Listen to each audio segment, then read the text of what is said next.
Hello વિદ્યાર્થી મિત્રો, આપ સૌનું આપણી આ યુટ્યુબ ચેનલ પર હાર્દિક સ્વાગત છે. આજે હું લઈને આવી છું ધોરણ 8 વિષય ગુજરાતી પાઠ 19 સિલ્વર સ્ક્રીનમાં સ્વાધ્યાયનું સંપૂર્ણ સોલ્યુશન. તો ચાલો આપણે આગળ વધીએ. પરંતુ તે પહેલાં જો તમે આપણી આ યુટ્યુબ ચેનલને લાઇક, શેર અને સબસ્ક્રાઈબ ન કર્યું તો જરૂરથી કરજો. પ્રશ્ન 1. તમને કેવી ફિલ્મ જોવી ગમે છે? મને એક્શન અને એડવેન્ચર ફિલ્મ જોવી ગમે છે. મને એવી ફિલ્મો જોવી ગમે છે કે જેમાં હું નવી જગ્યાએ અને રોમાંચક સાહસો જોઈ શકું. મને એનિમેટેડ ફિલ્મો પણ જોવી ગમે છે. પ્રશ્ન 2. તમે છેલ્લે કઈ ફિલ્મ જોઈ હતી?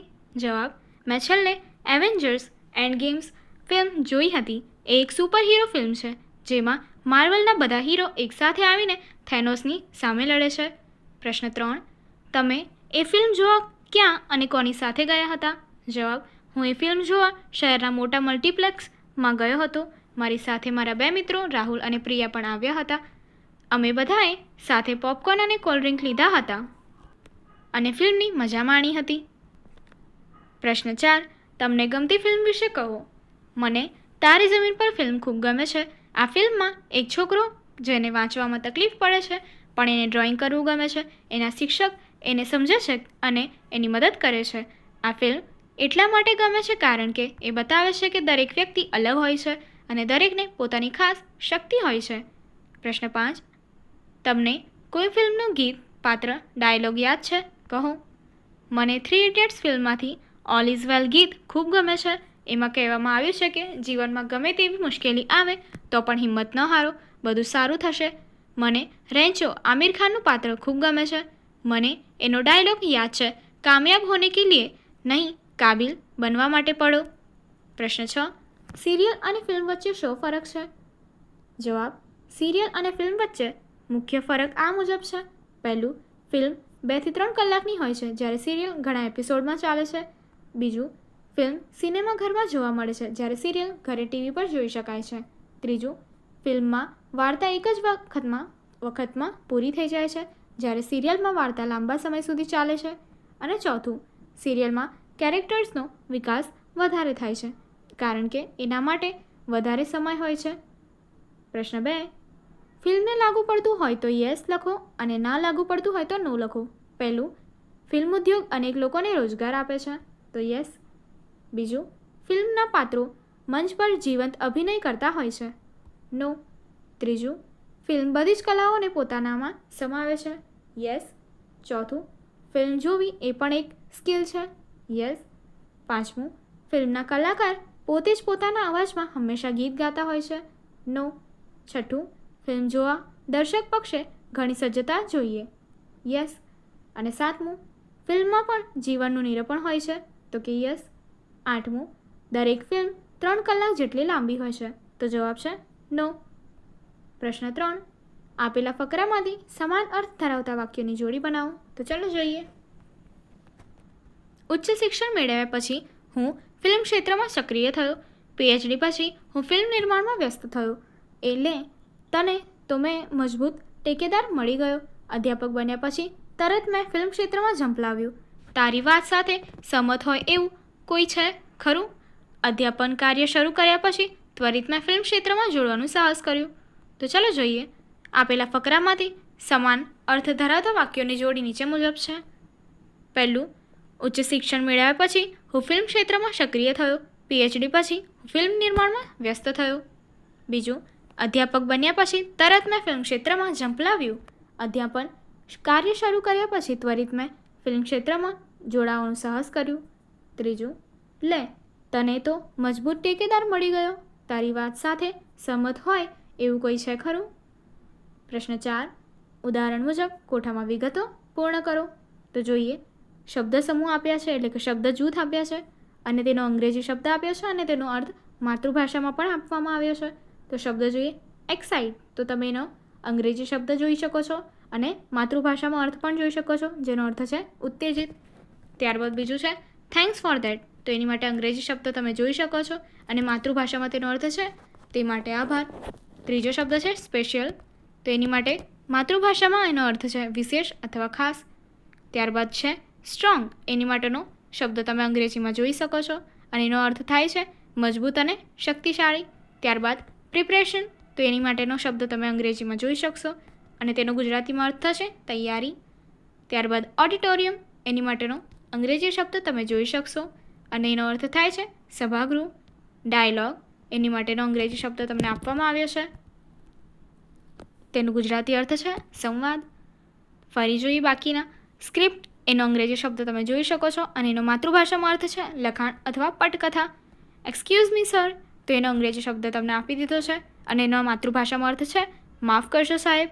અને છેલ્લું સ્કિલ, એનો અંગ્રેજી શબ્દ તમે જોઈ શકશો અને એનો અર્થ છે હુનર અથવા કૌશલ્ય.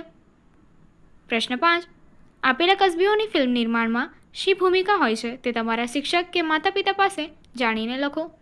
સ્ક્રિપ્ટ લેખક ફિલ્મની પટકથા લખે છે. સંવાદ લેખક ફિલ્મના પાત્રો વચ્ચેના સંવાદો લખે છે. સંવાદો દ્વારા પાત્રોના વ્યક્તિત્વ, કથાનકની પ્રગતિ અને ભાવનાત્મક સ્તર પ્રદર્શિત થાય છે.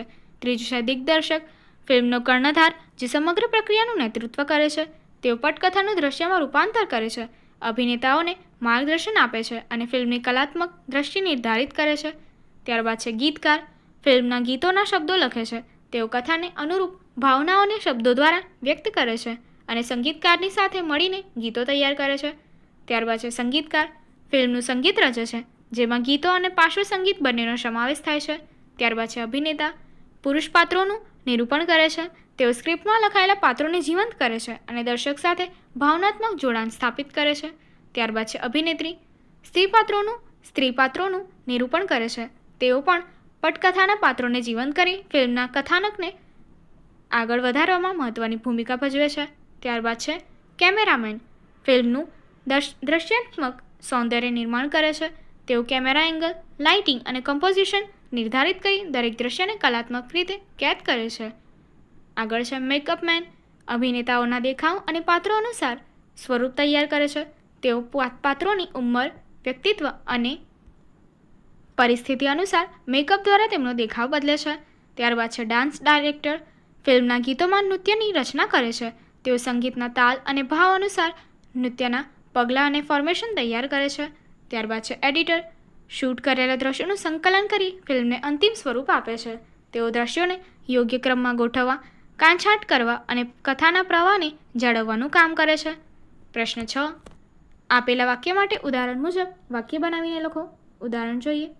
મારી આવવાની ઈચ્છા ન હોત તો નહોતી, પણ આ તો તે બહુ આગ્રહ કર્યો એટલે તારી સાથે આવ્યો. તો જોઈએ બીજું. પહેલું, મારી ચિત્ર દોરવાની ઈચ્છા નહોતી પણ તે કહ્યું એટલા માટે દોર્યું. બીજું, મને રમવાની ઈચ્છા નહોતી પરંતુ તે કહ્યું એટલે હું રમ્યો. ત્રીજું, મને લખવાની બહુ ઈચ્છા નથી પણ તે કહ્યું એટલે મેં લખ્યું. ચોથું, મને બહાર જમવામાં રસ નથી પણ તે કહ્યું એટલે મેં જમ્યો. પાંચમું, મને ફરવા જવાનો શોખ નથી પણ તે કહ્યું એટલે સાથે આવ્યો. અને છઠ્ઠું, મને ભીડભાડવાળી જગ્યાએ જવાનું ગમતું નથી પણ તે આગ્રહ કર્યો એટલે હું આવ્યો. પ્રશ્ન 7. સંવાદ પૂર્ણ કરો. તો ચાલો જોઈએ. મેહુલ કહે છે, ચાલ ફિલ્મ જોવા જઈશું. રિયા કહે છે, શું હમણાં કોઈ નવી સારી ફિલ્મ આવી છે? મેહુલ કહે છે, હા, હમણાં ઘણી સારી ફિલ્મો આવી છે. રિયા કહે છે, તો પછી એમાંથી કઈ ફિલ્મ અત્યારે ખૂબ સારી ચાલે છે? મેહુલ કહે છે, હમણાં જ ઓનલાઈન જોઈ લઉં. રિયા કહે છે, હા, જોઈ લે. આપણે તેમાંથી કોઈ એક પસંદ કરીએ. મેહુલ કહે છે, આ ફિલ્મ જોવા કે જેવી લાગે છે. રિયા કહે છે, હા, આ તો ખૂબ સરસ લાગે છે, ચાલ આજે જ જઈએ. મેહુલ કહે છે, આ તે ખરું કહ્યું, હમણાં જ ઓનલાઈન ટિકિટ બુક કરી લઉં છું. પ્રશ્ન 8. પ્રશ્નોના ઉત્તર લખો. પહેલું, લે તને તો મજબૂત ટેકેદાર મળી ગયો એવો વિકાસ કોને કહે છે અને શા માટે? લે તને તો મજબૂત ટેકેદાર મળી ગયો એવો વિકાસ સુહાસને કહે છે. સુહાસ વિકાસને ઝડપથી ડૉક્ટર બાસુને ત્યાં સાંભળવા સેમિનાર હોલમાં પહોંચવાનું કહે છે. પરંતુ વિકાસને ફિલ્મોમાં રસ ન હોવાથી સુહાસ તારા આગ્રહના કારણે આવ્યો છું તેવું કહેતો હોય છે. ત્યારે ઈશ્વર સામેથી આવીને ડૉક્ટર બાસુ આપણા જેવા વિદ્યાર્થીઓ માટે ખાસ પ્રોગ્રામ કરી રહ્યા હોય તો આપણે મળવાની તક જતી કરાતી હશે એવું કહે છે. આથી વિકાસ ઉપરોક્ત વાક્ય સુહાસને કહે છે. બીજો પ્રશ્ન, તમે સ્વાગત વિધિ ક્યાં ક્યાં થતી જોઈ છે, એમાં શું શું કરવામાં આવે છે? તો જોઈએ. મેં શાળાના વાર્ષિકોત્સવમાં સ્વાગત વિધિ થતી જોઈ છે. આ ઉપરાંત સ્વાગત વિધિ મુખ્યત્વે ફિલ્મ ઉદ્યોગના વિવિધ કાર્યક્રમોમાં, ઉત્સવોમાં, ફિલ્મ ફેસ્ટિવલ્સમાં અને ઇન્ડસ્ટ્રી સમારોહમાં થાય છે. સ્વાગત વિધિમાં મહેમાનોનું સન્માન કરવામાં આવે છે. તેઓને પુષ્પમાળા પહેરવામાં આવે છે. શાલ કે ખેસ પહેરાવવામાં આવે છે. સ્વાગત ગીત ગવાય છે. તેમના આવકાર વિશે કહેવામાં આવે છે. પ્રશ્ન 5. ડૉક્ટર બાસુ પોતાને વિશાળ ફલક પર અધ્યાપક કેમ માને છે? જવાબ. ડૉક્ટર બાસુ એક વાત સ્પષ્ટ તરીકે કહે છે કે ફિલ્મ પણ શિક્ષણનું જ માધ્યમ છે. શાળા કોલેજમાં એક ક્લાસરૂમમાં વ્યાખ્યાનો દ્વારા શિક્ષણ અપાય છે, જ્યારે ફિલ્મ દ્વારા આખા સમાજને રાષ્ટ્રને શિક્ષિત કરી શકાય છે. ડૉક્ટર બાસુ ફિલ્મકાર, દિગ્દર્શક અને ફિલ્મ વિવેચક હોવાના કારણે વિશાળ ફલક પર પોતાને અધ્યાપક માને છે. પ્રશ્ન 6. ફિલ્મ ઉદ્યોગ એ લોકોને કઈ રીતે રોજગાર આપે છે? જવાબ. ફિલ્મ ઉદ્યોગ અત્યંત વિશાળ ક્ષેત્ર છે. તે સ્ક્રિપ્ટ લેખક એટલે કે કથા લેખક, સંવાદ લેખક, દિગ્દર્શક, સહદિગ્દર્શક, ગીતકાર, સંગીતકાર, અભિનેતા, અભિનેત્રી, કેમેરામેન, મેકઅપમેન, નૃત્ય નિર્દેશક, એડિટર જેવા અનેક વ્યાવસાયિકોને રોજગારી આપે છે. આ ઉપરાંત ફિલ્મ બની ગયા પછી દેશભરના થિયેટર્સમાં રિલીઝ થવાથી એક ફિલ્મ નિર્માણની હજારો લાખોમાં લોકોને રોજગાર મળે છે. 5. ફિલ્મ બધી જગ્યાએ બધા જ કલાઓને પોતાનામાં શી રીતે સમાવી લે છે? જવાબ. ફિલ્મ લગભગ બધી જ કલાઓને પોતાનામાં સમાવી લે છે. તેમાં અભિનય, સાહિત્ય, ગીત, સંગીત, નૃત્ય, નાટક, ડાયલોગ બોલવામાં આવે છે, કોસ્ચ્યુમ, સૌંદર્ય કલા વગેરે બધી કલાઓનો ઉત્તમ ઉપયોગ થાય છે. પ્રશ્ન 7. ફિલ્મ જોતી વખતે કઈ કઈ બાબતનું ધ્યાન રાખવું જોઈએ? જવાબ. ફિલ્મ એમ હવે માત્ર મનોરંજનનું માધ્યમ રહી હોવાથી ફિલ્મને જોવા કરતાં સમજવા પર મનને એકાગ્ર કરવાની બાબત પર વિશેષ ધ્યાન આપવું જોઈએ. પ્રશ્ન 8. દર્શક અને ભાગ વચ્ચે શું ફેર છે? દર્શક મુખ્યત્વે ફિલ્મના બાહ્ય દ્રશ્યો અને શ્રાવક સામગ્રીને ગ્રહણ કરે છે, જ્યારે ભાવક ફિલ્મની આંતરિક ભાવનાઓ, સંવેદનાઓ અને ભાવોને અનુભવે છે. પ્રશ્ન 9. તમારી મનપસંદ ફિલ્મ વિશે 10 થી 15 વાક્ય લખો. મારી મનપસંદ ભારતીય ફિલ્મ 3 ઇડિયટ્સ છે. આ ફિલ્મ 2009માં રિલીઝ થઈ હતી અને તેમાં તેના નિર્માતા રાજકુમાર હિરાની છે. આ ફિલ્મના મુખ્ય કલાકારો આમિર ખાન, આર. માધવન અને શરમન જોશી છે. આ ફિલ્મમાં 3 મિત્રોની કોલેજ જીવનની કહાની છે, જેમાં તેમના સંઘર્ષ અને ભારતીય શિક્ષણ પ્રણાલીની ખામીઓ દર્શાવવામાં આવી છે. રેન્ચો આમિર ખાન એક હોશિયાર વિદ્યાર્થી છે, જે શિક્ષણ પાછળના સાચા ઉદ્દેશ્યને સમજે છે, જ્યારે ફરહાન અને રાજુ માત્ર પરીક્ષાને પાસ કરવા માટે ભણે છે. ફિલ્મમાં દર્શાવવામાં આવ્યું છે કે ભારતીય શિક્ષણ પ્રણાલી કેવી રીતે ગોખણપટ્ટી પર વધારે ભાર મૂકે છે અને વિદ્યાર્થીઓને ખરેખર સમજતા અને શીખતા પ્રોત્સાહિત કરતી નથી. આ ફિલ્મ એક મહત્વપૂર્ણ સંદેશ આપે છે કે એક્સલન્સ એટલે કે શ્રેષ્ઠતા પાછળ દોડવાની જરૂર છે, સક્સેસ એટલે સફળતા પાછળ નહીં. આ ફિલ્મ મને એટલા માટે ગમે છે કારણ કે તે મનોરંજક હોવાની સાથે સાથે શિક્ષણના મહત્વ અને જીવનમાં પોતાના સપનાને અનુસરવાની શીખ આપે છે.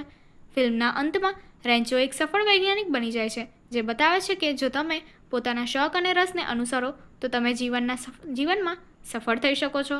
આ ફિલ્મ મને હંમેશા યાદ અપાવે છે કે હું જે કરું છું તેને પ્રેમથી કરું અને ફક્ત માર્ક્સ માટે નહીં પરંતુ જ્ઞાન માટે ભણું. આ ફિલ્મ માત્ર મનોરંજન નથી આપતી પણ જીવનનો એક મહત્વપૂર્ણ સંદેશ આપે છે. આગળની એક્ટિવિટી જોવા માટે અહીં આપેલી એન્ડ સ્ક્રીન પર ક્લિક કરો. Thank you.